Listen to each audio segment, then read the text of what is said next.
India's national auditor, the Comptroller and Auditor General of CAG, has flagged major lapses in the union government's fiscal reporting. In a report tabled in Parliament on Monday, the CAG has pointed to multiple inconsistencies in the government's compliance with the Fiscal Responsibility and Budget Management Act, raising questions about transparency and accountability in managing public finances. One of the major findings was unrealized tax revenues that surged to a staggering 21.3 trillion or 21.3 lakh crore rupees at the end of 2022-23. Now that's a jump of over 5.4 lakh crore rupees from the previous year. And what's more, concerns are that nearly 5.3 lakh crore rupees of that amount is not even under dispute, which means it was fully collectible but never recovered. The CAG also found conflicting figures across key fiscal documents.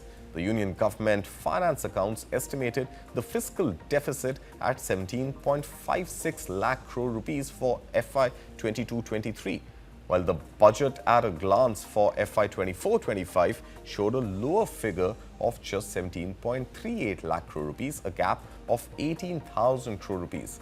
Discrepancies were also found in interest arrears, loan advances and fiscal projections published in half-yearly and medium-term reports.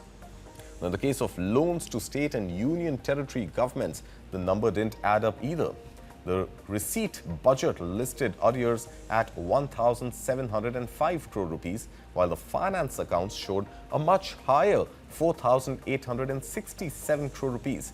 That's a difference of over 3,100 crore rupees.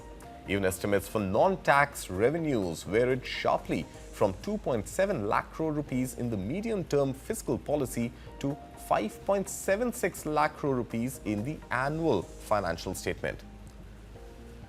Now, despite these red flags, the CAG report did acknowledge some positives too. The central government's debt, which had spiked during the pandemic to over 61% of the GDP, fell to 57.93% by FY 22-23.